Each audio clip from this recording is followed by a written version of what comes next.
Have to practice. अगर आप practice नहीं करोगे, सिर्फ वीडियोस देखते रहोगे, तो आप चाहे कितने भी वीडियोस देख लो, कुछ नहीं होने वाला है। You have to practice. आपको अगर बोलना सीखना है तो आपको बोलना पड़ेगा। If you are unable to understand that how should we practice, then watch this video till the end. I'll give you only one and very simple technique for practicing, and if you do this for 15 to 20 minutes every day, after 20 days you will see a remarkable change in your English. Hey everyone, this is Tina. Welcome back to my channel. In this session today, I have come up with a very simple technique, that is question answer technique. In this technique you don't need to make any efforts. You need to do only simple things, that you have to make some questions. If you are able to make questions, then make them by yourself and try to give the answers. Otherwise you can find the questions from Google, from ChatGPT, or you can go to our website and find the questions from there. The link is in the description. And how to give the answers, I'll show you in this video today. So if you haven't subscribed this channel, then please do subscribe it, like the video, share with your friends and comment in the comment box. So let's begin the session now. Okay, so let's see the first question, and the first question is here, that what time do you usually wake up? अब ये बहुत ही simple सा question है, दिन की शुरुआत ही हम यहाँ से करते हैं, राइट। अब आपको यहाँ पर क्या करना है कि क्वेश्चंस आप अगर खुद से बना पा रहे हो तो इट्स ओके, लेकिन जब तक आप इस वीडियो को देख रहे हो तो यहाँ पर हमारे पास क्वेश्चन है, मैंने आंसर्स भी लिए हुए हैं ताकि हमें एक आइडिया मिल जाए कि हमें किस तरह से आंसर्स देने हैं, right. But you have to read the answers, I will read the answers, and आपको क्या करना है कि आपकी जो एक्शंस है, जो आपकी सिचुएशन है, आपकी रियल लाइफ में जो भी कुछ हो रहा है, you have to put your actions here. Okay, so the answer is here that I usually wake up at 7 am. अब आपको अपना टाइम बताना है कि आप कितनी बजे उठते हो। अगर मैं अपनी बात करूँ, so I wake up early in the morning at 6 am. Right, अब आप कितनी बजे उठते हो आपको वो बोलना है, लाउडली स्पीक करना है, लिख करके प्रैक्टिस नहीं करनी है। अगर आप राइटिंग करके प्रैक्टिस कर रहे हो कुछ भी यहाँ पर, और सिर्फ अगर वीडियो को ही देख रहे हो, कुछ नहीं बोल रहे हो, तो भी कोई फ़ायदा नहीं होने वाला है, और लिख करके प्रैक्टिस करोगे तो भी कुछ नहीं होने वाला है। You have to speak loud, right, आपको बोलना पड़ेगा। सो अभी आपने क्वेश्चन पढ़ा, राइट, आंसर भी हमने पढ़ लिया। Now try to give your answer here. जो कुछ भी आपका टाइम है, please try to tell. Okay, the next question is here, that what do you do in your free time? In my free time I read books or go for a walk. अब आपको बताना है कि आप अपने free time में क्या करते हो। You can extend the answer as well. ऐसा नहीं होता कि हमेशा जब भी हम फ्री रहते हैं तो कोई एक ही काम करते हैं, राइट। आप अपने फ्री टाइम में कुछ भी कर सकते हो, फ्रेंड्स के साथ बाहर जा सकते हो, मूवी देख सकते हो, कभी मूवी देख ली, कभी बाहर चले गए, कभी घर पे ही रुके, कभी अकेले में टाइम आप स्पेंड कर रहे हो, तो बहुत कुछ कर सकते हैं, right. So you have to give the proper answer कि जब भी आप फ्री रहते हो तो आप क्या करते हो। जैसे हमारे पास यहाँ पर ये आंसर है, that in my free time I read books और गो फॉर अ वॉक। वैसे ही आपको अपना आंसर यहाँ पर बताना है कि आप जब भी फ्री रहते हो तो आप क्या करते हो। Okay, let's see the next question here, and the next question is that what is your favorite part of the day? यानी कि पूरे दिन का आपका फेवरेट पार्ट क्या है, कब आपको ज़्यादा अच्छा लगता है, मॉर्निंग में अच्छा लगता है, आफ्टरनून में, या फिर इवनिंग में, या फिर क्या है ऐसी एक्शन जो कि आपको दिन भर में करना अच्छा लगता है। Let's see the answer here, that my favorite part of the day is the morning when I feel fresh and energetic.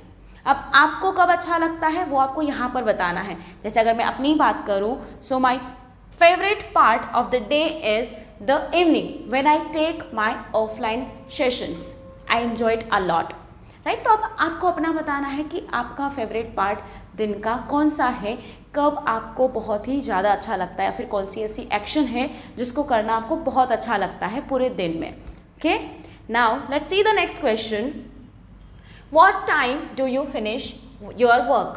यानी कि आप अपना काम कब ख़त्म कर लेते हो। अगर आप ऑफिस जाते हो तो आपका ऑफिस का काम कब ख़त्म हो जाता है, अगर आप घर पे रहते हो तो आपका घर का काम कब ख़त्म होता है। You have to tell this, right. The answer is here that I finish work at 5 PM. ये उसका टाइम है, आपको अपना टाइम बताना है। Like if I talk about my time, then I finish my work around 9:13 or 10 PM. Right, 9:30 और 10 PM। तो आपको अपना टाइम बताना है कि आप किस टाइम तक अपना काम खत्म कर लेते हो। Okay, next question, the next question is here that do you have any evening activities, क्या आप ऐसी कोई एक्टिविटीज करते हो इवनिंग के टाइम पर, या फिर आप इवनिंग में क्या करते हो, you can tell this, right. The answer is here that yes I often go for a walk और spend time with family in the evening. अब आपको सिंपली बताना है कि आप इवनिंग में क्या करते हो, जो कुछ भी आप करते हो इवनिंग में, कहीं खेलने के लिए जा रहे हो या फिर कुछ प्रैक्टिस आप कर रहे हो, कुछ पढ़ाई कर रहे हो, या फिर घर का, अगर हाउसवाइफ है तो घर का काम आप कर रहे हो, जो कुछ भी कर रहे हो आपको सिंपली प्रैक्टिस करना है अपनी खुद की एक्शंस बता करके कि आप इवनिंग को कैसे एंजॉय करते हो या फिर इवनिंग में आप क्या करते हो, right. Let's see the next question. Okay, what did you do yesterday, आप सिंपली आपको बताना है कि आपने कल क्या किया था। यहाँ हमारे पास एक सिंपल सा आंसर है that yesterday I went shopping and watched a movie. अब अभी तक हमने जो क्वेश्चंस देखे थे वो सिंपल थे, यानी कि प्रेजेंट के टाइम के हमारी परमानेंट एक्शन से रिलेटेड थे, जिसमें कि हमने सिर्फ V1 का यूज़ किया था। अगर आपको इस वाली सेंस में कोई कन्फ्यूज़न है कि कहाँ पर V1 होता है, V2 होता है, वैसे तो आप धीरे धीरे जैसे जैसे प्रैक्टिस करते जाओगे ऑटोमेटिकली सारा कन्फ्यूज़न आपका दूर होता चला जाएगा। बट फिर भी अगर आपको कोई कन्फ्यूज़न है तो इस पर भी मैंने वीडियोस बनाई हुई है, you can go and watch the videos, link आपको डिस्क्रिप्शन में मिल जाएगी। अब यहाँ पर हम बात कर रहे हैं पास्ट के टाइम की, इसीलिए हमने यहाँ पर डिड का यूज़ किया है और वर्ब की सेकेंड फॉर्म का यूज़ किया है। ये भी जब आप वो वीडियोस देखोगे तो सिंपली आपको समझ में आ जाएगा, और अगर आपको ऑलरेडी पता है than very nice. Okay, so answer क्या है, yesterday I went shopping and watched a movie, right. उसने अपना सिंपल सा आंसर दिया है कि मैं शॉपिंग के लिए गई थी और मूवी देखी थी। अब आपने पूरे दिन क्या किया था, क्योंकि हम प्रैक्टिस कर रहे तो आप छोटी से छोटी चीज़ को बता सकते हो कि सुबह उठी थी मैं, इतने टाइम पर मैं उठा था या फिर उठी थी, फिर मैंने ऐसा किया, फिर मैंने वो किया, फिर मैं वहाँ गया, उससे मिला, ये काम किया, जो कुछ भी आपने पूरे दिन में किया, you can tell everything, right. छोटी से छोटी चीज़ हमें बता करके प्रैक्टिस करनी है, क्योंकि ये आपका प्रैक्टिस का पार्ट है, और जितना ज़्यादा आप बोलने की कोशिश करोगे उतने ही ज़्यादा आपके थॉट्स भी क्लियर होंगे और आपकी जो माउथ मसल्स हैं वो एक्टिव होने लगेंगे और सारी प्रॉब्लम्स आपकी जो भी है वो सॉल्व हो जाएगी, right. Let's see the next question here. Okay, where did you go on your last vacation, यानी कि आप अपने लास्ट वेकेशन पर कहाँ गए थे। अब हमारे पास क्वेश्चन जो है वो सिंपल सा है कि कहाँ पर गए थे, लेकिन यहाँ पर आप बता सकते हो कि आप कहाँ गए थे, क्या किया था, कैसा रहा था आपका last vacation, everything you can describe here, right. जैसे कि हमारे पास यहाँ पर आंसर है that I went to Goa on my last vacation. अब वो गोवा गया था, आप कहाँ पर गए थे आपको वो बताना है। उसके साथ साथ जैसे कि अगर आपका बेसिक सा लेवल है तो आप सिंपल सा आंसर को रखो, लेकिन अगर लेवल आपका अच्छा है या फिर कोशिश करनी है, हमें जितना हो सके उतना ज़्यादा एक्सटेंड करने की कोशिश करनी है, एलोबरेट करना है आपको, जितना भी आप कर सकते हो। Okay okay, the next question is your that how did you celebrate your last birthday, आपने अपना लास्ट बर्थडे कैसे सेलिब्रेट किया था, राइट। अब इसको आप बहुत अच्छे से डिस्क्राइब कर सकते हो क्योंकि आपका खुद का बर्थडे है। यहाँ पर हमने जितने भी क्वेश्चंस लिए हैं या फिर जिस भी किसी के भी बारे में हम बात कर रहे हैं वो हम खुद हैं, यानी कि हमारी ही एक्शंस हैं। हमने कल क्या किया था या फिर हम रोज़ क्या करते हैं वही सब कुछ हम बता रहे हैं, राइट। तो कोई भी डिफ़िकल्टी नहीं आएगी आंसर सर्च करने में कि यहाँ क्या बोलूँ, कैसे बोलूँ, कुछ समझ में नहीं आ रहा है। जो आपने किया था या फिर जो आप करते हो सिंपली वही बताना है हमें, राइट। तो आपने अपना लास्ट बर्थडे कैसे सेलिब्रेट किया था आपको वो यहाँ पर बताना है। The answer is here that I celebrated my last birthday with a small party at home, यानी कि मैंने अपना जो बर्थडे है वो घर पर ही सेलिब्रेट किया था, कैसी छोटी सी पार्टी करके, राइट, फ्रेंड्स के साथ में, फैमिली के साथ में। तो आपने कैसे सेलिब्रेट किया था, फ्रेंड्स के साथ में घर पर ही, फैमिली के साथ में, फैमिली और फ्रेंड्स के साथ में घर पर ही किया था या फिर आप कहीं बाहर गए थे। आपको हर एक वो छोटी से छोटी चीज़ बतानी है जो आपने अपने बर्थडे वाले दिन की थी, राइट। ग्रामेटिकल अगर मिस्टेक्स होती है इट्स ओके, कोई प्रॉब्लम नहीं है, सेंटेंस प्रॉपर नहीं बनता है इट्स टोटली ओके, बट आपको ये तो पता है ना कि आपने क्या किया था, क्या बताना है। किसी वर्ड्स की अगर मीनिंग नहीं आती है तो आप उसको गूगल पर सर्च कर सकते हो, या फिर जब बताते टाइम नहीं भी आता है तो उसको आप हिंदी में यूज़ करो, but you have to speak. Okay, the next question is your What has been the happiest moment of your life so far? यानी कि आपकी अपनी लाइफ का अभी तक का सबसे बेस्ट मोमेंट कौन सा था, राइट? अभी तक तो वो दिन कौन सा था जो कि आपकी लाइफ का सबसे बेस्ट दिन था, तो आपको वो बताना है। अब ये भी आप ही की लाइफ से रिलेटेड है, राइट? तो आप इजीली बता सकते हो कि ऐसा कौन सा दिन था अभी तक की लाइफ का आपका जिस दिन आप बहुत ही ज़्यादा खुश थे। क्यों खुश थे, आपने कैसे सेलिब्रेट किया था उसको, everything you can express here, right? Let's see the answer that the happiest moment of my life was when I graduated from college. Seeing my family so proud of me was a moment I'll never forget.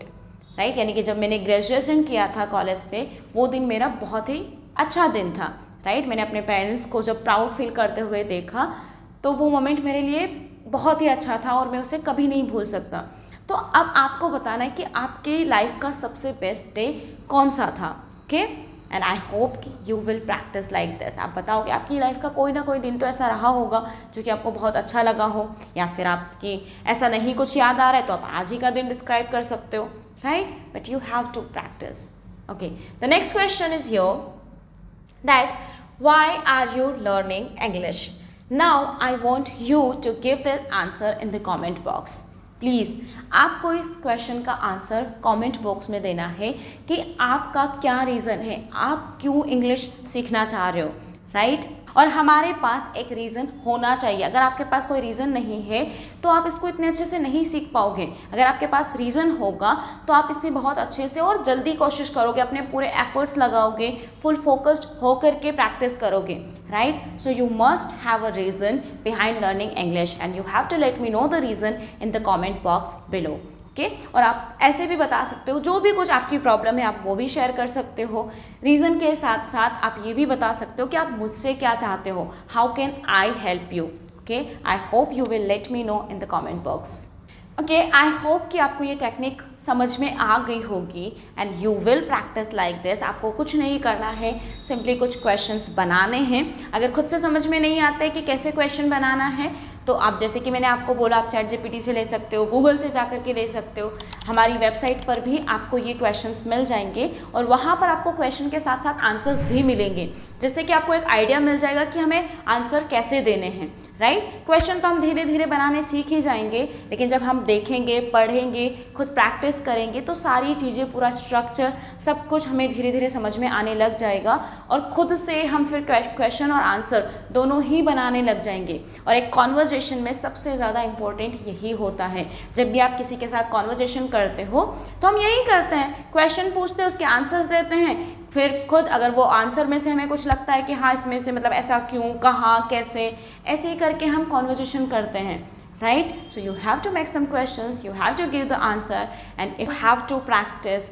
अगर आप practice नहीं करोगे, सिर्फ videos देखते रहोगे, तो आप चाहे कितने भी वीडियोस देख लो, कुछ नहीं होने वाला है. You have to practice. आपको अगर बोलना सीखना है तो आपको बोलना पड़ेगा. अगर अभी भी आपने इस वीडियो को सिर्फ देखा है, इसके साथ में बोल करके प्रैक्टिस नहीं की है, तो अभी भी आपके पास टाइम है. फिर से वीडियो को देखिए और इसके साथ साथ प्रैक्टिस करने की कोशिश कीजिए, बोलने की कोशिश कीजिए. And if you practice like this, as I told you, that you will see the remarkable change in your English after 20 days. I'll meet you in the next session. Till then, take care. Bye bye. Keep practicing, keep learning. Please practice.